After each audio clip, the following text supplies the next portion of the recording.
It's TIE Fighter Renegades, a Star Wars podcast. Woo, the Golden Stallion, the man of tomorrow, Savzu. Wait a minute. I'm opening this up like a Sovereign Tech. This ain't Sovereign Tech, baby. This is TIE Fighter Renegades, where once a month we get together to talk about Star Wars. And of course, when I say we, I mean me and my dear brother, Robin Freebeard.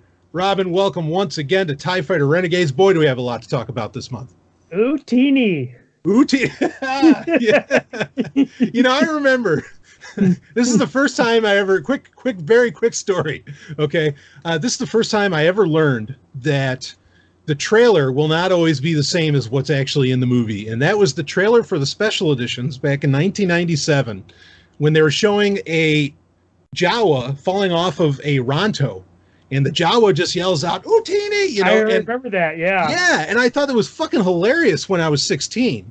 But then it's not actually in the special edition of A New Hope. It wasn't, it was when they were going through Mos Eisley.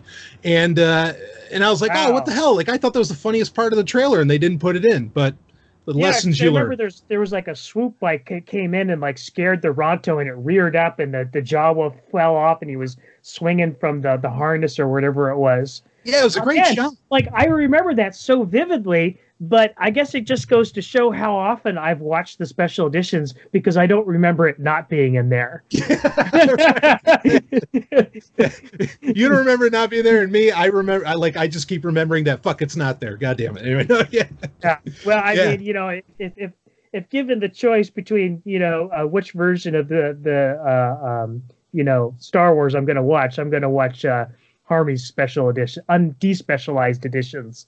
Yeah, absolutely. Boy, that's a conversation to have at some point that I think we should get into. But I mean, that's when we have maybe at some point if we have a dearth of news, but we certainly don't have that this month around. We have plenty to get into. In fact, some things that I think we kind of saw coming. And some things that I think we'll end up speaking, of course, that, we'll just say it, Feige. And then we have some things that, well, I think are going to be kind of interesting, and they come from George Lucas himself. But before we get into any of that, why don't we go ahead and start talking about what we like to open up every show with, or it seems like we open up every show with, and that is the comic books. The Star Wars comic books, we've been on a tear with this Age of series for a while, and by and large, they have been good. And right now we're in the Age of Resistance, which I don't think there's anything lined up after this, because what the fuck would be after the Age of Resistance? I guess we won't know until Rise of Skywalker finally drops. But we have I think this is the last 4 of the series, if I'm not mistaken, Rob. That being Kylo Ren, Rey, Rose Tico, and Supreme Leader Snoke. I think this puts an end to the Age of series. Am I right about that? I believe so. Yeah. So we'll talk about those, and then we're going to get in some Galaxy's Edge talk as well. But why don't we go ahead and start off talking about these Age of Resistance comics? I guess we'll do them one at a time. I will say, though, for me, I think that these 4 issues were a bit of a mixed bag. Yeah. Why don't we open it up with the Supreme Leader Snoke one? Because I think this and the Kylo comic were the most anticipated of the bunch. The Snoke comic, basically, spoiler alerts, folks, but basically you get a story where Snoke is training Kylo, and they actually go to Dagobah, to the cave where you basically face your fear, and it's the same exact cave that Luke Skywalker went into in The Empire Strikes Back. Rob, give me a breakdown on this comic. I mean, what did you think? Did you think this was an interesting story? Was it interesting to be on Dagobah? I mean, give me your take. Well, I mean, it wasn't really a Snoke comic, was it? No, we basically got 2. We basically got 2 Kylo Ren comics. Yeah. So I mean, yeah, I guess if you're interested in seeing how Kylo felt, walked in Luke Skywalker's footsteps into the dark side cave on Dagobah, then you might enjoy this comic. But otherwise, it's really nothing surprising. You don't learn anything about Supreme Leader Snoke. You don't kind of get any insights on his personality like you did with, say, General Hux, which that wasn't a great comic either, but at least it, showed us more of who he was. It did explore the character. You're totally right about that. Yeah. Whereas Snoke, it doesn't at all. No, it definitely explores Kylo, and I think it's pointing at what I think is unfortunate. Actually, I want to get your take on this. It does point at, I think Kylo is going to get redeemed in Episode 9. I'm more firmly in this camp that that's going to be happening. Mainly that he's going to end up being like, a good guy at the end of the film. I mean, what do you think about that, Rob? Yeah, I mean, that theory's been floating around ever since The Force Awakens, and people are questioning whether Kylo was even redeemable after killing his father. I would say he's not, but right. But I do agree with you. I think they're going to try to go that route. And I since Palpatine is coming back, I have just the inkling that perhaps that his moment of turning is when realizing that Palpatine is manipulating him much in the way he did to his grandfather. Okay, so basically he's going to have a come to Palpatine moment, as I call it, from Revenge of the Sith, where suddenly Anakin's just on his knees in front of Palpatine for no reason whatsoever, and yeah, and so, but instead of going, what have I done, and then deciding to go full dark side, he's going to go the other direction. Right. Yeah, I think that's a pretty good prediction. We predict responsibly on the show, but I don't think that's unfair, because basically what happens in this comic is he is being tested to kill his parents, and he doesn't do so. Right. In this comic book, and he destroys the cave on Dagobah to keep that from being known. I mean, this certainly foreshadows much of Last Jedi, where Snoke can't tell what Kylo's actually doing or thinking all the time. But yeah, I just, the anticipation for this comic, at least for me, was, okay, finally we're going to get some answers about Snoke. This character doesn't fucking matter, so finally we can get a comic book that gives us some background. And like you already said, we got nothing about Snoke at all. And so it just ended up being it was a waste. I don't care that it was on Dagobah. It doesn't do anything for me. Yeah, it's pretty much, I mean, like at this point, I mean, I'm just considering the character a waste of screen time and comic time, because I mean he's really hasn't served much of a purpose in either the movies or the comics. So why did they make him? Yeah. I mean, it's speaking of Palpatine, like I'm just thinking of a quote: "You've paid the price for your lack of vision," and there's just like a complete lack of vision. Oh boy, we're gonna. We'll talk more about that in a minute, we're gonna. Sure. I was gonna say there's a little bit of foreshadowing there. yeah, as he has foreseen it, but it does go to show, and just the problems with that are so apparent with this comic as well. But I guess unless you have more to add on with the Snoke comic, why don't we switch to, which I'll say ahead of time, I thought was actually one of the best ones, and I'm surprised at how much I enjoyed it. But I know what you're going to say. Which one do you? All right, go. What do you think? Rose Tico. I did like the Rose Tico. I was actually going to say the Kylo one, but okay. But I actually really did like the Rose Tico comic as well. Yes. Yeah. All right. Yeah. Well, let's talk the Rose comic first. So go ahead. Give me because I mean it's a story about her and her sister, Paige, right? And go ahead. Give me the breakdown on Rose. I mean, first of all, like the story is being told by one of the sisters, right? And at first you think it's the one, but then you find out it's the other, which I thought was really interesting the way that they did that. And it was a really nice sort of intimate story about these two sisters and their family and where they came from and how they became part of the Resistance. Nothing huge happens. There's nothing earth-shattering that, changes the Star Wars universe in a big way, but it was a good story. Yes. Yeah, and Leia's role in it was, I thought, fantastic when she comes in at the end and is basically saying to them, hey, if you want to go take out some First Order people, to get your revenge, I'm not going to stop you. But then she says, but I know a thing or two about, what it's like to lose an entire planet. Right. And then she says, something to the effect of, it's a lot of fun to be a thorn in the side of these people for as long as you can, so don't go off on some death mission. And yeah, I thought the Rose comic was surprisingly good. I was shocked at how much I was enjoying that. Yeah. Much like the Jabba comic in the Age of Rebellion. Right. the one that you least expect them to put a lot of effort into turned out to be one of the better stories in this entire series. Yeah, absolutely. Even finding out that like Rose is a shitty pilot. I mean, a lot of these things, they were just nice little additions that gave us a little bit more with that character that frankly, I was feeling like I needed.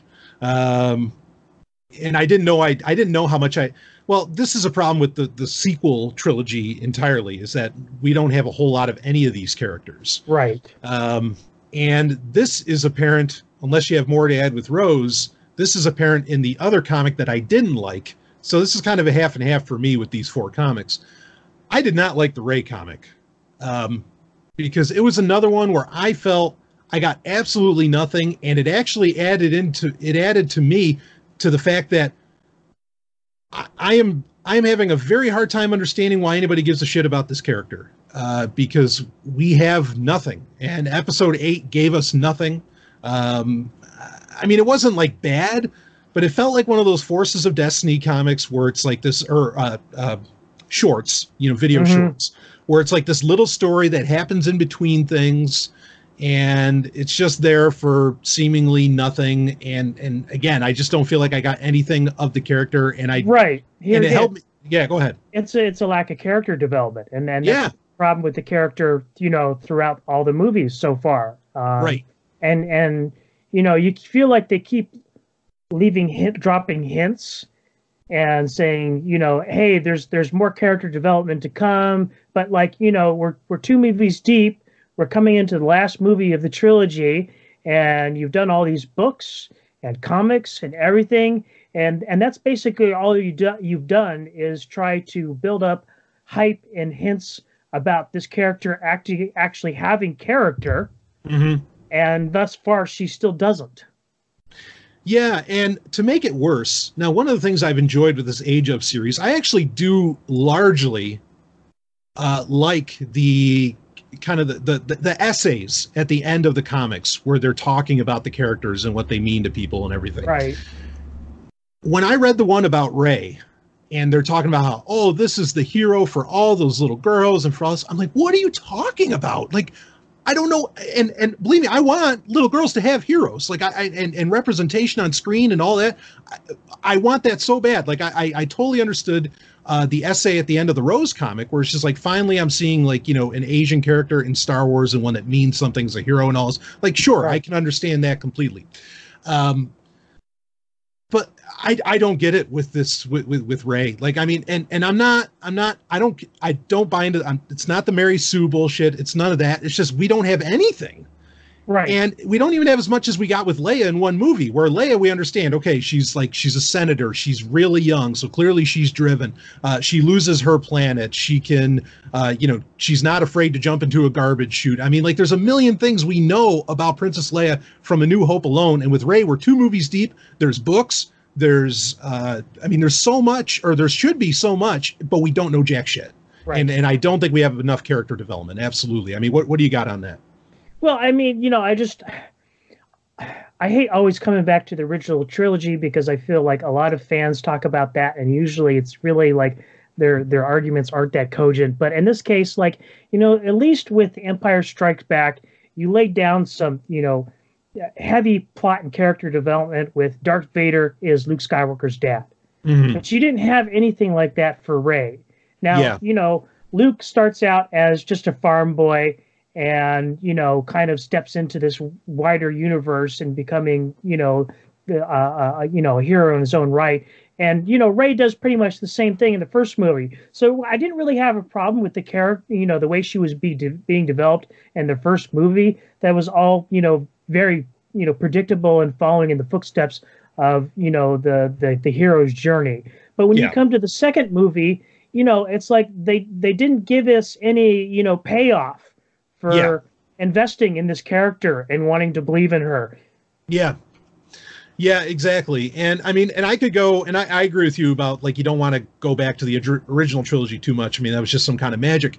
But I mean, even Padme was a far better developed character in episode 1 than everything we've gotten about Rey so far. And we're 2 movies deep. And again, there are, at least short stories. There's all kinds of things. And I just don't feel like that there's certainly not worth the praise that this character is getting. Like, that's the part that I don't get.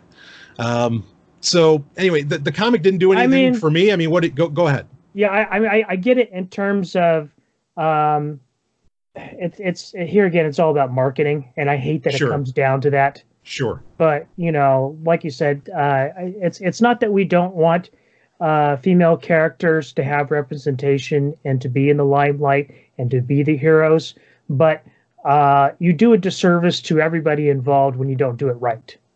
Yeah, exactly. Oh no, I mean, I want Rey to be a great character. Right. Like, and because going into episode 8, I was so goddamned hopeful. You have no idea. I mean, there's so many things I wanted Rey to be as a character. Like, I wanted the great character, and I just didn't get it. And I want the great female lead. I mean, I really, really do. It just wasn't there. And this comic just doesn't help. And it just shines a light on how not great of a character. I mean, Daisy Ridley's a great actress. I'm not taking anything away from that. And I think she's probably like a very fun person. I mean, so I'm not blaming her.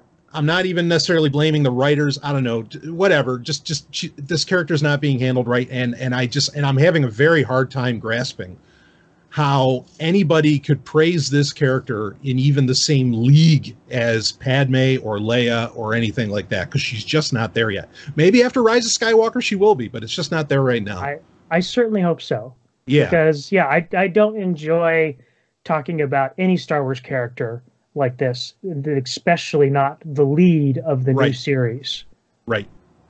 No, I agree. Yeah, I agree. I don't like it either. So, I mean, how did you feel about the comic? Did you enjoy it? If you did, great. I mean, I'm just... It was okay. I mean, I didn't hate it. I didn't really like it either. It was just sort of like this really quick in-between moment between, The Force Awakens and The Last Jedi.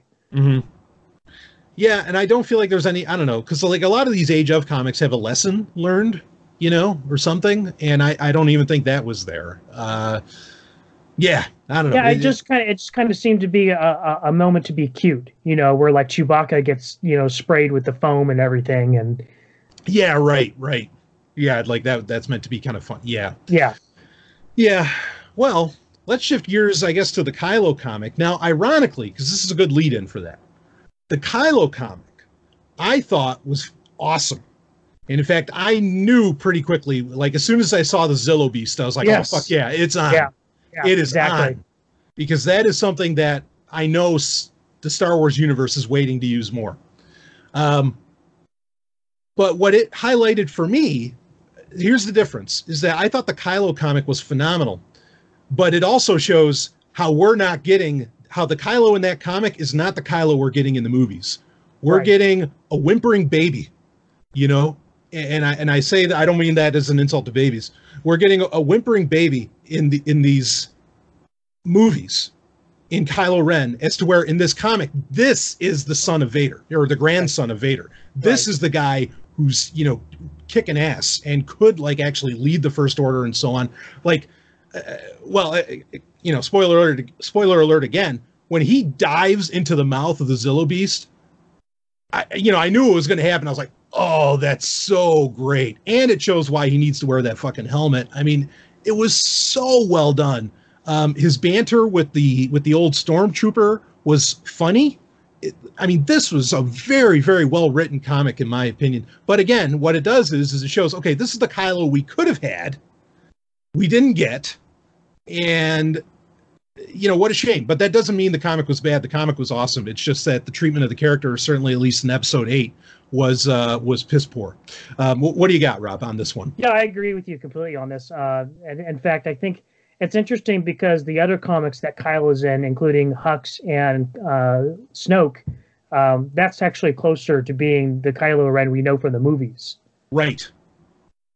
Yeah, I agree with that. Yeah, so it's an awesome comic, but it is a little strange to see him, sort of be the kind of person that Kylo Ren imagines himself to be, and thus far we've only kind of gotten that hint that, this is what he sees himself as being, this is who he wants to be, but he until this comic, he hasn't really lived up to that. Yeah, yeah. I mean, everything about it, the story set up, even him wanting to like just try and prove to be better than Vader in some sense. That's a very Sith thing to do, you Right. know. I mean, everything about it just made sense. And fuck, it was so great to see the Zillo Beast back, you know, after Clone Wars like that, because this is a creature, for those that don't know about the Zillo Beast, this is a creature that lightsabers can't cut through. They are practically indestructible. And Which is like, interesting that he's able to cut his way out of it. that is kind of weird, right? That you can go through Yeah. the soft flesh. Yeah. Yeah. Maybe it's something like a maker hook in Dune where you can like open up one of the circles on a worm to where you could get it Right. soft flesh, you know, something like that. But that is kind of, that does seem to be a little bit of a flub. Like, wait, he can go through it, but he can't go anyway. Yeah. But it worked, and it was believable, and it was a good time, you know, to see that happen to a Zillo Beast. Because again, these things are like, they are the Godzillas of the Star Wars universe, and they're so cool. They're great in Clone Wars, and we knew Palpatine had plans for them, and yeah, I just thought it was fantastic.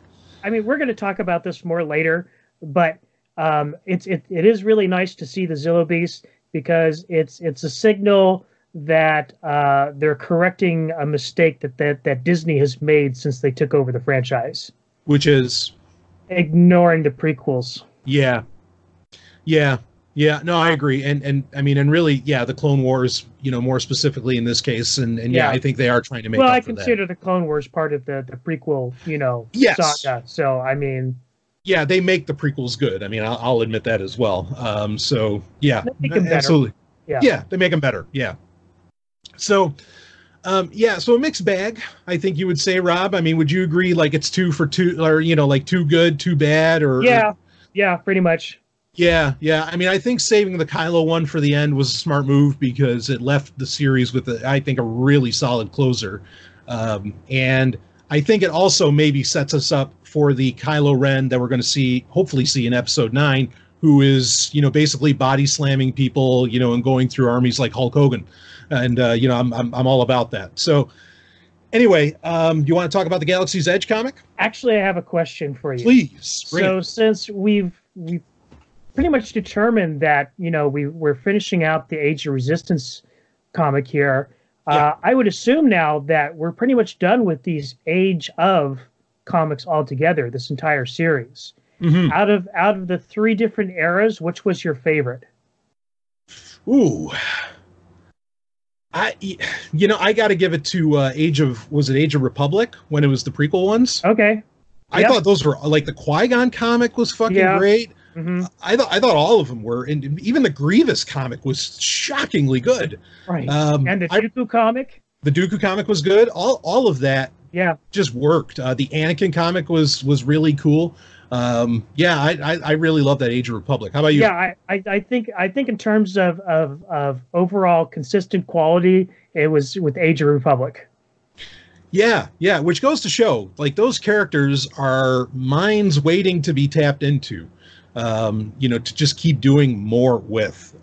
You know, I think the prequel characters have done well. I mean, I think of like Dark Disciple and even books from the old EU where they did really, really well in other venues. And so, you know, even if people didn't like them in the movies, I think they have strong character sets to run with in other media, and I hope that they keep doing so. Absolutely. Yeah. So you want to rock Galaxy's Edge? Let's do it. Now this is a 5-issue miniseries, and we are going to get into the Galaxy's Edge Black Spire book after this, because both of these were kind of running concurrently. They sort of run into each other. This series spends a lot of time going back and forth in time, where you have a character which is Dok-Ondar, who is an Ithorian that you encounter in the Black Spire book, in the Galaxy's Edge novel. But he's kind of the main guy in this whole comic series, and we get appearances from Greedo, amazingly, because again, it goes in the past. Han and Chewbacca. You have Hondo's in it, Dr. Aphra's in it. I mean, so you get a who's who of Star Wars throughout this because of these stories that get told around this meta narrative. I I mean, by and large, I thought it was, at first, I was like, oh, they're just using this to bring in other characters, and the Galaxy's Edge story isn't strong enough. But I found myself overall enjoying the story. And when Dr. Aphra came in, that worked. And Hondo's funny, Yeah. I overall like the comic series. That's really what I have to say about it. I mean, how about you, Rob? It's not that what your initial judgment was wrong. That's absolutely what they were doing. Yes. Was bringing all these characters into Galaxy Edge in order to, strengthen their perception of, Galaxy's Edge brand in general. But yeah, overall the comic was pretty good. I even got to say I really love the cover art on just about all these issues. The artist they got, tremendous. Yeah, Tom, I can't think of his name, Tom something, but yeah, fantastic. Tom like Keller or something like that. He was awesome. I totally agree with you there. Yeah, really just high quality, like true artwork. Yeah. I was impressed. I was impressed by that. Yeah, like the one with the cover with Hondo on it. I mean, that's something I would put on my wall. Oh yeah, no, it was that good. I agree, it was that good. Maybe it's Rob Rice. Anyway, regardless, the covers were awesome for this. I agree with you there. Even a lot of the variants, if you looked up some of the variant covers, were really, really slick. Mm-hmm. Yeah, I mean, and the other part that I think made it work was that when you got to issue 5, all of these little heist stories that you get throughout the whole thing actually come together. Like the baby Sarlacc, right? Like suddenly starts attacking the First Order, and that was something that Han and Chewbacca were dealing with before even, I guess it was before even A New Hope when that happened. So yeah, like it paid off. Like you got lead up, and at first it seems disjointed, but then at the end you're like, oh no, this actually all comes together, and it worked really, really well. What did you think about them using Greedo? I thought it was funny because like when Greedo's acting like a badass, and like they even give him that great double page hero shot. He's like, "Don't worry, I got this. I'm Greedo." And I was like, "I never miss." Yeah, exactly. I never miss. I thought that was so funny. I was like, "Oh, this is perfect." In fact, there was a part of me. It didn't end up this way, but I wouldn't have minded if it did. I thought they were going to like make Greedo like this really, really bad dude instead of a flub. Instead of a fuck up, and it would have been like a snide way of making fun of the Han shot first, or not making fun of, but like resolving the Han shot first argument by, making that seem more and more ridiculous, because actually, no, Greedo would never miss. Han had to have shot first. You know what I mean? I thought that's where they were going to go. They didn't go there, but that's fine. It worked. Yeah. I was very pleased with that. Again, Hondo was funny. I mean, I don't know. It all worked out. Any other comments on Galaxy's Edge, the comic book? No, I think it's they're not tremendous comics, but they're definitely a worthwhile read. It's not required reading, but it's definitely a worthwhile read. Yeah, and I think that the sword in it will maybe have a greater role to play in the future. Go ahead. It's interesting you mentioned that, because when they first hinted at it being a sword, I initially thought it was going to be the lightsaber from the Secrets of the Empire thing, the VR experience at the Void. Oh, okay. Because I do know what you're talking about. A long time ago they dropped that they were going to bring that up again at some point, and to my knowledge they still haven't. So I thought, oh, maybe this is it, but it wasn't. So it's another sword. So yeah. Yeah, I mean. And I liked the sword was like, I love I love that they went to Moraban. That was great. Yes. Yeah, that was a winner. Going to the Sith homeworld, fuck yes. And I think that alone makes it worthwhile. But I like that they talk about like the ideology behind this sword was the Sith thought, no, lightsabers are for wussies or something, however they phrased it. Not that I like to use that term. For the weak. It's for the weak. I think they were kind of implying that that it was a crutch. Yeah. Which this was in the old EU, and I like this a lot. The original Sith Empire, even before the Darth Bane stuff and whatever, they used like these poison or like these chemically edged swords that could actually deflect a lightsaber, but they were real steel. That was from the Tales of the Jedi, the brother and sister who ended up getting those swords from the spirit of, who was it? I can't remember now, but I know they it's ended with, up, yeah, Marco yeah, something. Yeah, yeah, Marco Ragnos. yeah, Marco Ragnos. That's it. Yeah, Yes. yeah, and they ended up getting two of these similar swords. They inherit them from the Sith. So it is kind of a cool nod to that. Yeah, yeah, but I like that. I like that attitude of, like that lightsabers aren't the end all be all, and it's nice for Star Wars to keep kind of playing this up, or having a mini arms race in the more mystical aspects of it. Right. Yeah, I dug that a lot. So the Moraband is, like I said, I think that's worthwhile to check out, and it does look very much like the world we'd see in something we might mention later, that being the game Jedi Academy. So it was a nice touch. Anyway, so the Galaxy's Edge comic, yeah, take it or leave it, but I think it's a worthwhile read. And it does give some context and pretext to the novel of Galaxy's Edge, which is titled Galaxy's Edge Black Spire by Delilah S. Dawson. This book is, now I'll tell you, when I first started it, and I think we even hinted at this in the last TIE Fighter Renegades, when I first started, I'm like, holy shit, I have to go through this. This book is, 15 hours long. Why the fuck am I doing this? It's by Delilah S. Dawson. Let's see. What did she write last? Oh, Phasma. Wow. This is going to be amazing. I can't, because that book is such a turd. Yeah. In fact, I think we even talked about it before the last show, and we were saying, and I was like, you know what? I think I'm going to pass on this one. I appreciate you taking one for the team. Yeah. And to be clear, this is, and I didn't realize it was going to be this. This is absolutely a sequel, a direct sequel to the Phasma novel. Yeah. You wouldn't think so, but it was. I mean, and you get characters from the Phasma novel that are the main characters in this and so on. But yeah, I tweeted, and I know you'd seen this, Rob. I tweeted when I finished it, I said, holy shit, like, where did this great book come from? And I'm not kidding. Like, I thought, I was so mind blown at how well this was done. Is there anything in it really that adds to the greater Star Wars universe, which is what I often want out of these books? There's some things that actually hint at that. And I'm sure that more has to do with what you learn about the greater Star Wars universe by actually going to the park of Galaxy's Edge. Right.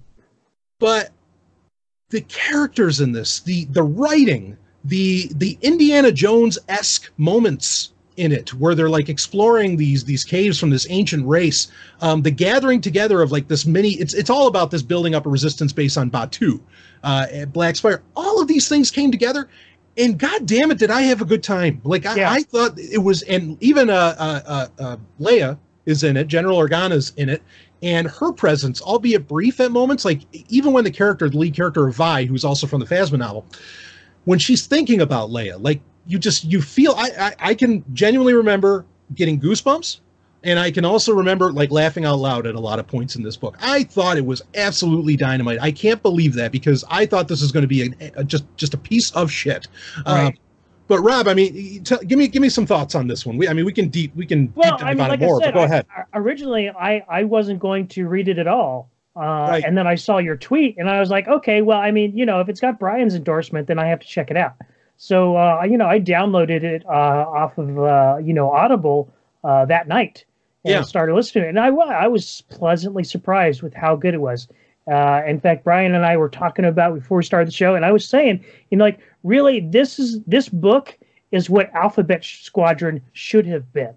Yes. Now, tell me more about that. In terms of character development and just the tone of the story.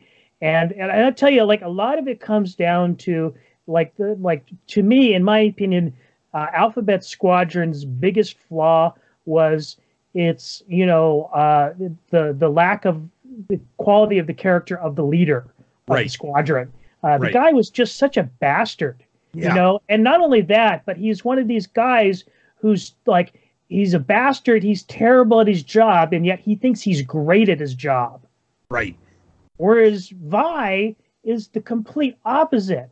Is that, she has flaws. She's kind of a broken character right from the start of the book.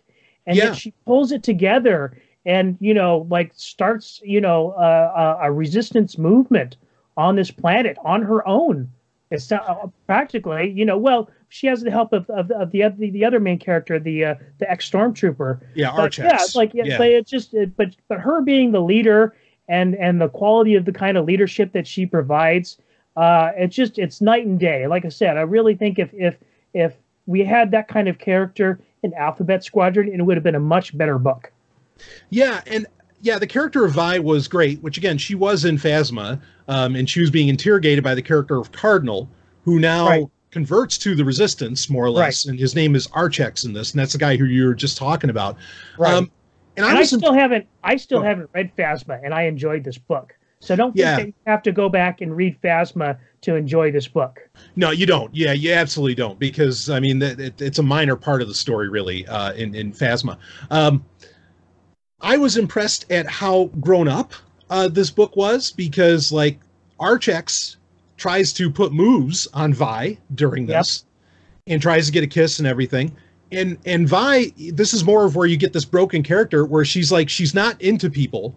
She says she doesn't fall in love and she's not into like getting hit on and everything. But I wouldn't say she's broken. She's just my interpretation is she was just an asexual person, which, I mean, that's great that you have that kind of representation now in Star Wars, because I don't think that really existed before. No, that's a great point for you to bring up. And I actually apologize for being so conventional on that, because that is a great point to bring up. But I also think that it's kind of a snide way of like people who are really into Star Wars with maybe not hitting on the character when she's actually at the theme park. You know what I mean? I shouldn't say she's broken for that. Yeah, I didn't think about it in that terms either. I mean, maybe that's what they were thinking when they were developing the character. I don't know that's a great explanation of why they would do that. But at the same time, like, completely innocent of thinking of any of those things, I appreciate that they went that direction with that character. Yeah, but it was great though that she's like, well, like when she says to Archex, I'd even be your wingman, in helping him get a girlfriend and stuff like this. And I was like, oh, be a wingman. Like that just felt very adult.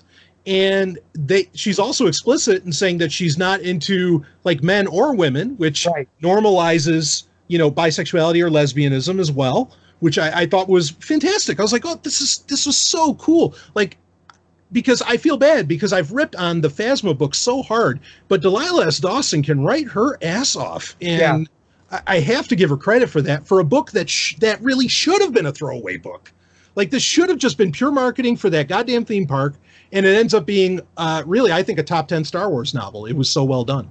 Yeah, it is really good. And like I say, when they did have that moment between Vi and Archex where he tries to hit on her, and it kind of comes out is that she's an asexual person.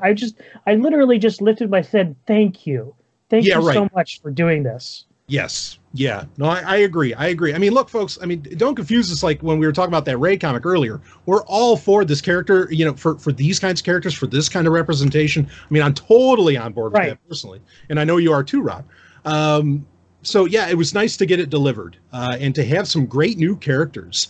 It almost feels like a shame that to get the rest of the story, you do have to go to the theme park, because I don't think the theme park, as good as it may be, can deliver more on these characters. Or if anything, hopefully we get more Galaxy's Edge novels. I'm surprisingly wanting those right now. Well, it's interesting that you bring that up, because I read an article earlier this week that, I guess Galaxy Edge isn't doing as much business as Disney would like. Yeah. In fact, business at Disney parks overall is in a slump, from what I understand.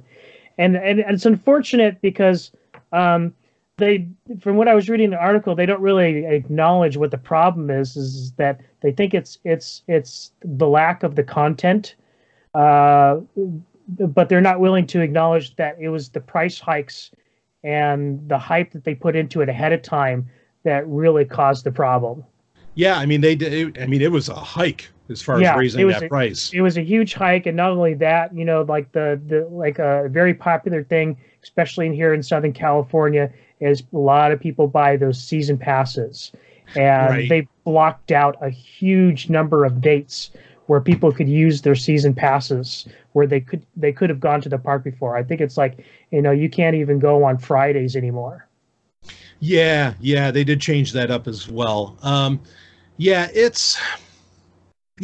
hear you. And but it's a shame because like I think they set up something really, really special. I mean, because like all the stuff about this ancient race that was on Batuu was very interesting. Like I thought they were set. Go ahead. You know what it reminded me of was the stuff they had in the Battlefront 2 novel, the Inferno Squadron book. Oh yeah, it was very much like very well done in both cases, and I hope they explore more of sort of like this idea that Star Wars has an ancient history that goes beyond the Jedi and the Sith. Yeah, and similar to also like on Naboo, where you have the elders. Like you see in Episode 1, there's all these statues that you think maybe belong to the Gungans or something, but no, you actually find out it was a much older race, right, on Naboo, and they're called the elders, and nobody knows a whole lot about them. Yeah, I love these kind of mysteries, and boy, it'd be a shame if we don't get some kind of payoff somewhere with some of this stuff. Bottom line, I guess. So. Anyway, anything else to add with Black Spire? Like I said, here again, very pleasantly surprised. I actually want to go to the park now. Yeah, I wasn't really that excited about going before. I kept on saying, I'll go eventually. I'll just wait until it's the right time. Now I'm actually kind of eager to go. Yeah, same here. Actually, I thought the same thing. And I was like, after reading this, now I want to see this shit. Like, because Batuu, again, Delilah Dawson's, her writing was great because it felt so fully realized. And maybe they just let her walk around the park for a while and she just took notes. I don't know.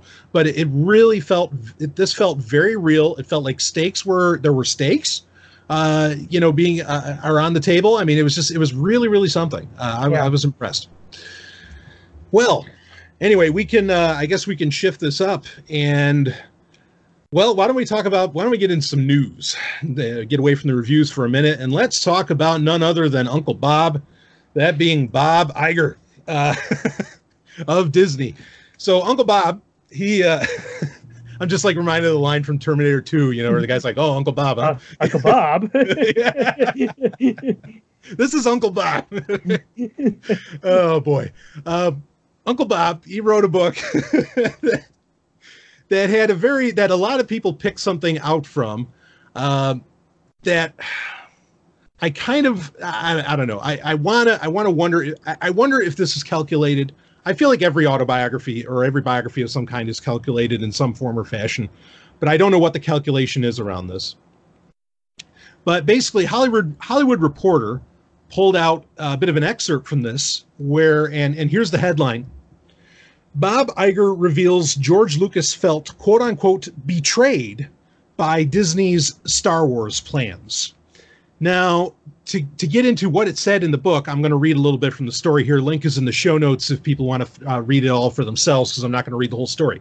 But here we go. In the book, Iger explains that Disney purchased Lucas's outlines for 3 new movies when it made a deal to acquire Lucasfilm in 2012. Although that purchase was, in part, made out of a sense of obligation.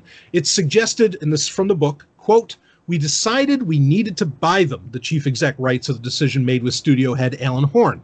"Though we made clear in the purchase agreement that we would not be contractually obligated to adhere to the plot lines he'd laid out," end quote. As it turned out, Disney and Lucasfilm didn't follow Lucas's lead for the new movies, a decision Lucas discovered when Lucasfilm head Kathleen Kennedy and Star Wars The Force Awakens writers J.J. Abrams and Michael Arndt met to discuss the new trilogy and specifically the 2015 installment. Quote, "George immediately got upset as they began to describe the plot, and it dawned on him that we weren't using one of the stories he'd submitted during negotiations," Iger writes.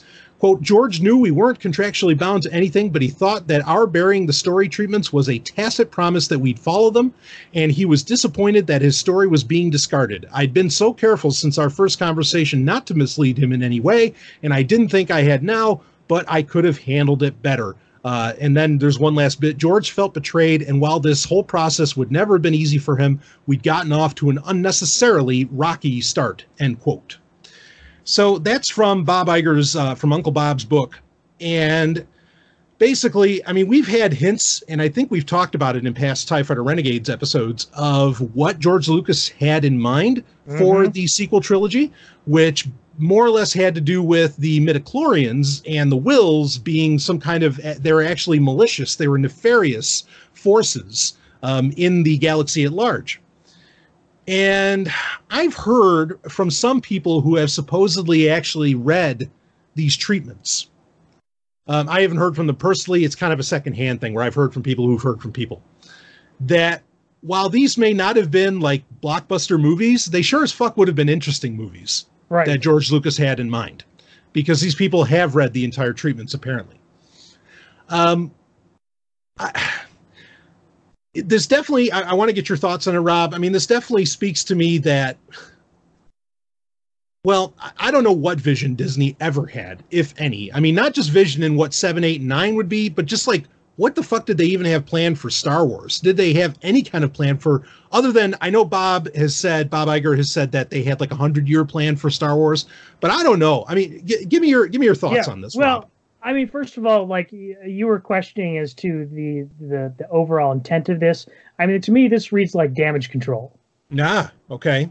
And I've talked about this, about Bob Iger before, and how I've pretty much theorized is that he's essentially micromanaged his stewardship of the Star Wars universe under Disney. Much of the, I think Bob Iger is to Star Wars as Kevin Feige is to Marvel.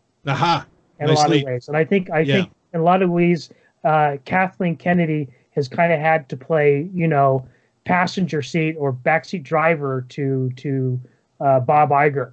Where he's really the one who's kind of like making a lot of the major decisions in terms of this. So I think it would, like, when a lot of people like criticize Kathleen Kennedy, I think, and this bears this out, that Bob Iger is really the one to blame for a lot of these decisions. Right. And he's kind of fessed up to that in the past as well. Like at call meetings where he said, yeah, having Solo come out in May was a mistake. You know, like he I think he knew he botched that fucker up. Right. But yeah, I mean, well, no, go ahead. There's another quote that follows the ones that you mentioned, and that he says, when talking about, George, he said, there weren't enough versional or technical leaps forward. He wasn't wrong, but it also wasn't appreciating the pressure we were under to give ardent fans the film quintessentially Star Wars. And, like this right here kind of points out like how kind of Bob Iger misses the point. It wasn't about technological leaps forward. Yes, George always did that with his movies, but he was always more interested and pushing the story in directions it never been before. And the fact that he didn't pick up on that as being the main criticism, I think says everything. Yeah. I mean, it goes on a little bit in this story where he does say that George Lucas didn't seem to like the fact that these movies were visually and tonally reminiscent of the earlier films, which has been a criticism by people long before any of these statements came out of, like, say, particularly The Force Awakens, that it was just way too much like A New Hope, like beat for beat, and I get that. Just to further the point, it was apparent very early on from Disney's takeover of Star Wars that they were trying to distance themselves from the prequels, which were very much different tonally and in story than the original trilogy. And I feel like George's idea for the sequel trilogy would have been just as much of a departure from the previous two eras. Yeah. And I also have a theory as to why they didn't use those treatments. And it'd be interesting if we could find out from any people who have read them. But my theory is that you're correct in, the idea that the Wills or, the midichlorians were going to end up, or at least part of it was going to be some sort of nefarious force. And my thought was, eventually they'll end up, defeating, this nefarious force, but that will remove the force from the universe. Right. And then where is Disney going to make money from Star Wars if there's no force going forward? Yeah. I mean, it does. Right. And so that's why they didn't bother, because then what makes Star Wars special is gone. And here again, what was the vision that Disney had when they took on Star Wars? It was dollar signs. Of course it Yeah. was. Yeah, I mean, I think George. So this speaks to the problem between making art and making money, because I think that that's not an even dichotomy. And in fact, I dare say, and I've been having a hard time with this lately, with not just Star Wars, with a lot of franchises, where it seems pretty clear that to me, that by and large, you can't make great art and make great money. I mean, you can have lightning in a bottle like A New Hope, or like the original trilogy in general. But I do think you run into that very real problem where you can't do like crazy $1 billion of money and make great art at the same time. Well, that's the problem is it used to be that people would make great art. Mm-hmm. And then after people recognized how great the art was, the studios or whoever was in charge would come out and find out how to monetize that popularity. Right. Now it's backwards. It's like, okay, let's figure out how we're going to monetize the art before we make it. And yes, and we know that this happens. In fact, a great example, and maybe when this started, and I could almost argue that movies have gone downhill since, would be 1998 with Batman and Robin. We know for a fact with Joel Schumacher's Batman and Robin, which is a shit film. Okay, I love Batman Forever. Batman and Robin was horrible. Batman and Robin, we know that whoever the toy company was, I don't know if it was Kenner or whoever it was, they went to the movie studio, before the script even existed, and said, here are the toys, do something with them. And like that movie was literally made as a toy commercial. Like the toys existed before the movie was even written. Right. And that is, I think that's going on in Hollywood across the board, or at least in the huge chunks of it. And it's not just toys anymore either. It's, it's software, video games, even food. I mean, I'm sure you remember when the Force, I got sick of seeing it. Like, how many times do I need to see Star Wars characters on my boxes of food when I'm going to the grocery store? It was it was obnoxious. Right. But they had all those deals lined up before the movie was even made. Yeah. Yeah. And things have to look good on a can of soup. I mean, like that's how they think. Right. And that's now, not to say, let's be clear here. I mean, all that is true. Not to say that George Lucas wasn't prey to this either, because I think, like, I've recently been reading some of the original scripts or some of the alternative scripts for Return of the Jedi, and as best as I can tell, and I think Gary Kurtz has kind of hinted at this, George Lucas made a lot of changes to Return of the Jedi to make money, to do money with the merchandising and everything. And what a shame, because some of those scripts that I read for Return of the Jedi, and that's my favorite Star Wars movies, folks, so don't think I don't like the movie, but I read some of these scripts and I was just like, holy fuck, is that amazing. Like that would have been a film that, I mean, it just would have been over. Like Hollywood would have crashed after the fact, because there's no way you could have matched that shit. 15 fucking Death Stars coming on. I mean, just like crazy stuff, and mind blowing. Yeah, and Wookiee battles and things like this. I mean, not that we don't like the Ewoks, but yeah, I mean, wouldn't you like to see, Wookiees tearing stormtroopers' arms off? I would have. Yeah, fuck yeah. I mean, it just would have been insane what they had in mind. And there's elements left in the movie that we see now today from those original scripts that were way more intense, like when the Emperor says the Sanctuary Moon. Like, Sanctuary Moon of what? And like you find out that what he was talking about is that Endor was a moon of Coruscant, and Coruscant's this whole city, and Endor was like this paradise moon that you could go and visit. That's why it was called the Sanctuary Moon, because you went there to relax and get some nature in you. And it's good point up, because I remember in some of the art books, the concept art for Return of the Jedi, they show Vader and Luke in Palpatine's palace room on Coruscant. Right. Yes. Yeah, exactly. Yeah, so all of this is to say is that money is ruining this shit. George Lucas isn't innocent in the matter necessarily, because this guy also, I mean, let's be clear about this. Like, remember, was he on Charlie Rose or something? And he called Disney like the white slavers? Yes. which not wrong, you know, and he apologized for it after. But it's so funny because George Lucas is like, oh, these were always Disney movies, but yet that he knows that, you know, Disney is the worst of the worst. If you want to, I don't know, pick your terms that you might want to run with to get offended by, capitalism or colonialism or, you know, whatever. I mean, hello, Pocahontas, you know, I mean, take your pick. And, you know, so for him to bite his tongue and then, but I mean, and this is the thing. That's the thing is I'm not going to let George off the hook either here, because I mean, he really should have thought of all these things before he sold it to Disney. Yeah. I mean, if you really like, I don't think he appreciated how he was going to feel if Disney chose not to use his treatments. Mm-hmm. If he had really thought about how he would actually feel if they decided to go in another direction, maybe he would have stipulated in the deal that they had to use his story in some form or another. I know if I was in his shoes, I would have done that.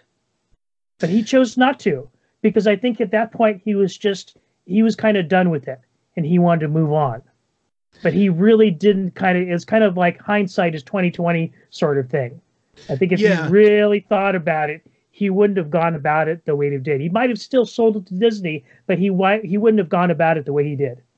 Yeah. Now, but I mean, admittedly, your point earlier about, well, they could have, you know, like what could they do after episode 9 if they went with George's, you know, treatment, which ended up with the Force is gone. I mean, you could have spent so much time before the Republic, you know, I mean, like I think that there's a lot of prequel shit. Granted, as we've stated already in this episode, Disney was being very hostile towards the prequels. In fact, absolutely. I'm not going to feel good about Disney owning Star Wars, admittedly, until I hear the word midichlorians out of somebody.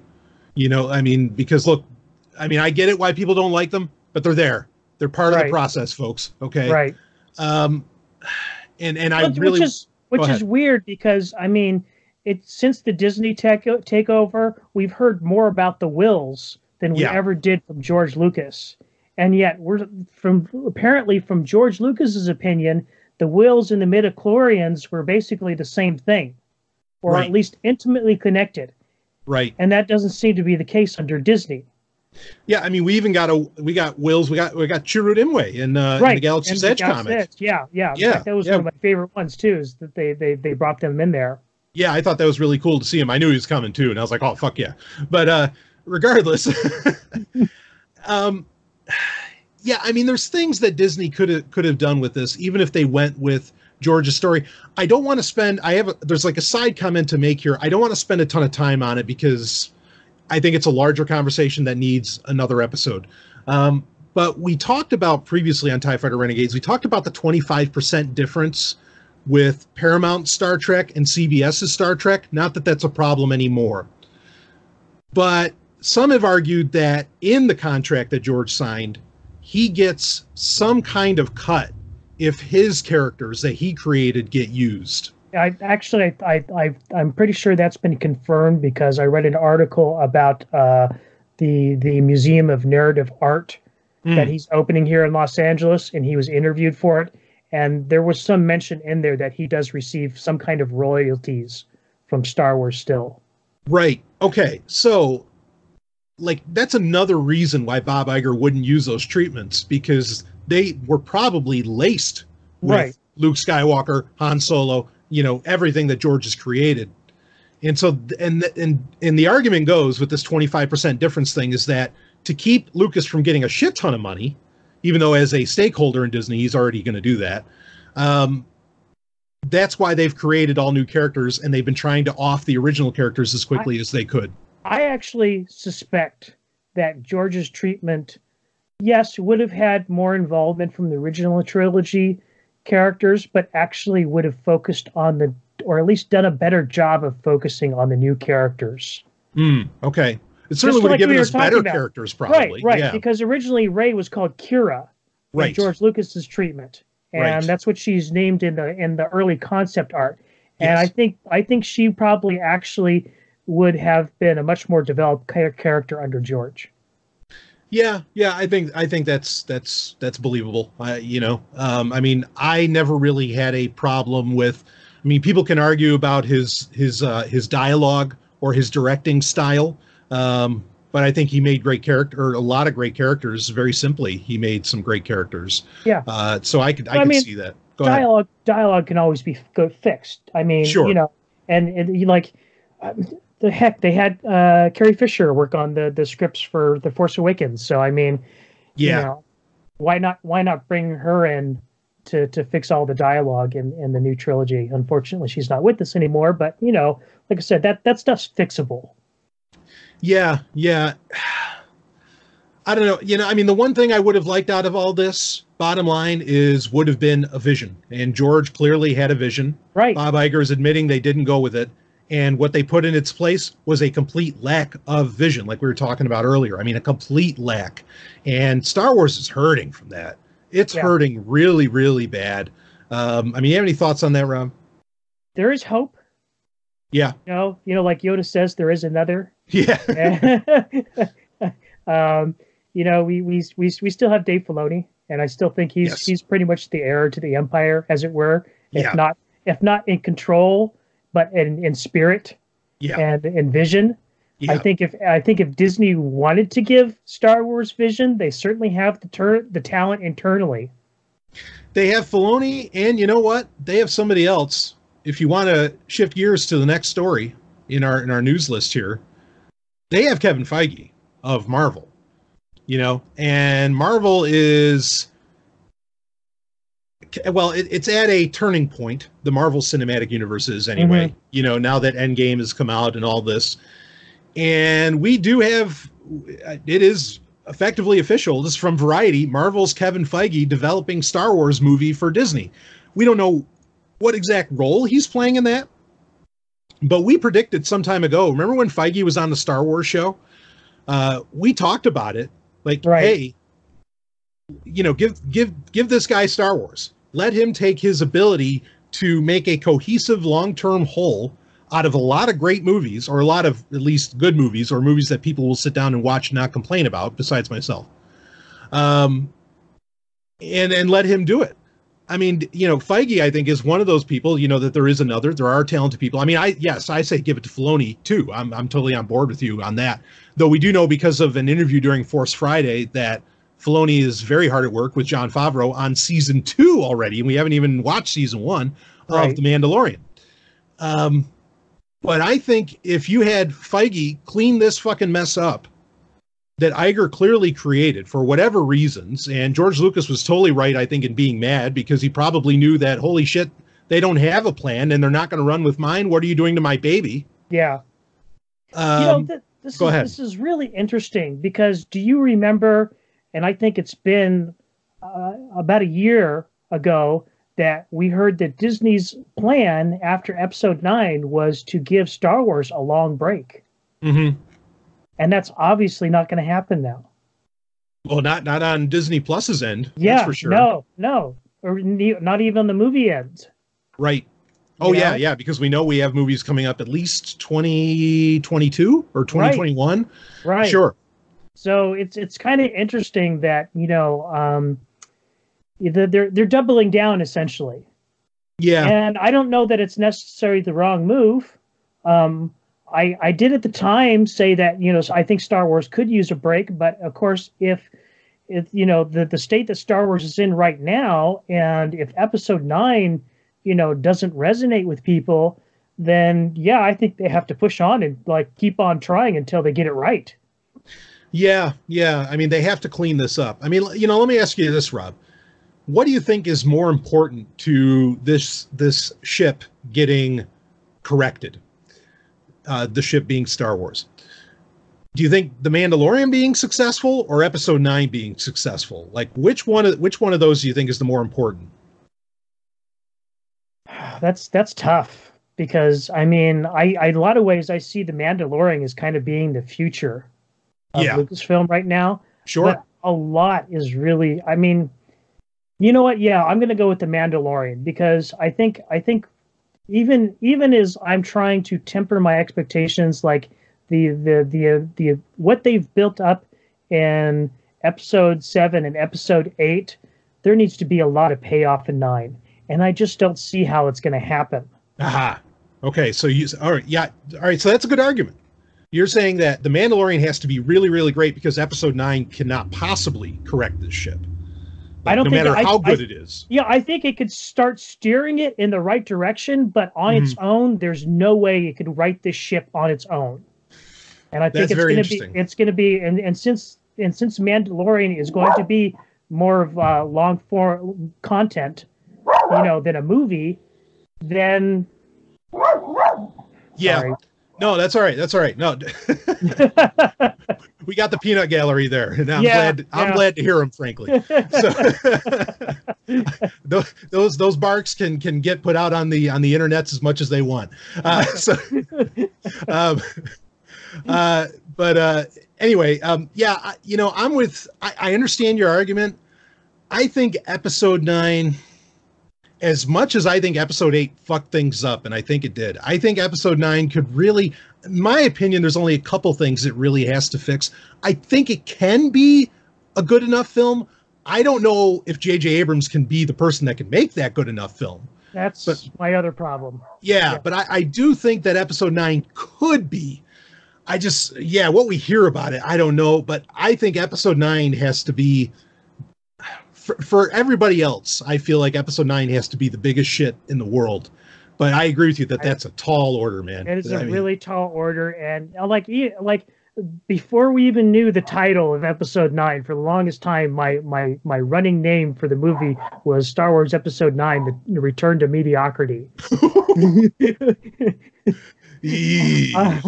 Because I tell you, I don't know that JJ's the person to pull it off. I think I don't understand why people think he's so great. Certainly, he has pulled out some decent films in the past, but in my opinion, he's had more misses than hits. I agree with you completely on that. More misses than hits. He's had hits. Like, I thought Alias was a great show. Lost was shit, even though I'm glad he cast Mira Furlan. I mean, actually, I'll say that I enjoyed the first season or two of Lost. Sure. But after that, it did. Yeah, it just became a complete shit show. Yeah. And it speaks to the fact that this guy can't wrap things up, right. Which is scary, Yeah. Fuck. I mean, one thing I will say, like, just to bolster your point, I guess, is that when we were watching the Triple Force Friday presentation that came out, Triple Force Friday, what is it, October 4th or whatever? Yeah. Triple Force Friday, which they did Warwick Davis. We're going to talk about it here in a few minutes. When they were having the cast of The Mandalorian there, that cast was so excited to be doing anything that they were doing. They seemed to be so excited to be a part of Star Wars. It's where I really felt like the cast for Rise of Skywalker were just like, I don't know. So if the cast is excited for what the Mandalorian's doing, I feel very confident about the Mandalorian, and that maybe that will be the ultimate saving grace for Star Wars as it stands right now. Well, the Mandalorian from the very beginning has very much seemed like a passion project. True. Yep. That's true. So, whereas I don't get that feeling from any of the stuff that JJ's doing. So, as much as he claims to love Star Wars. Yeah. Well, you have people who are far more tried and true involved with Mandalorian, that being Jon Favreau, who, of course, did a great job. I don't even like the Marvel movies, but I can admit he did a great goddamn job with the movies he was involved in. Yeah, Iron Man was great. In fact, that's hell yes, one of my very favorite Marvel movies altogether. No, I agree.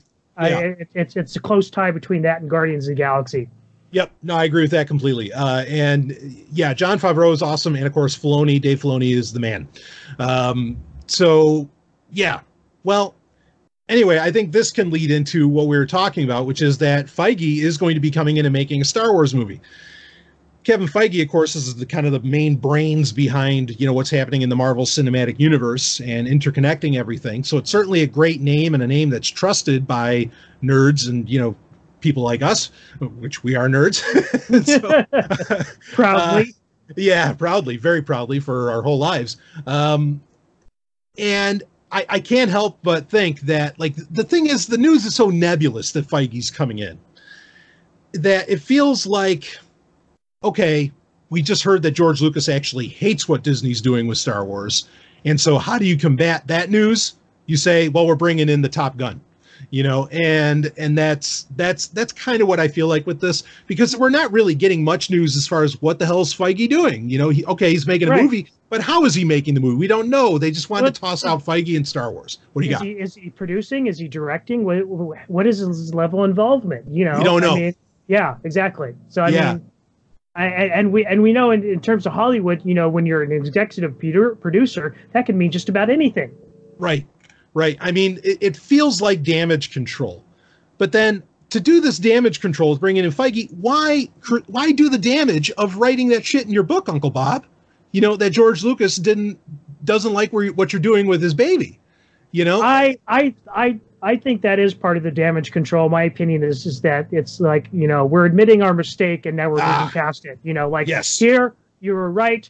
We're admitting to it. We're fessing up to it. Just get over it already. I feel like that's the statement from Bob Iger with this book. Yeah, I think you're right. No, I think that's it. Is that Bob has to come out, and this is like the cleanest way that he can say, holy shit, yeah, we screwed up with Star Wars. We're sorry. We're going to try and fix this right now. Or do something. Right. Yeah, I think you're right about that. I mean, how do you feel about overall? How do you feel about Kevin Feige, moving in on Star Wars? Do you want him to be the visionary under Kathleen Kennedy? I mean, what do you think?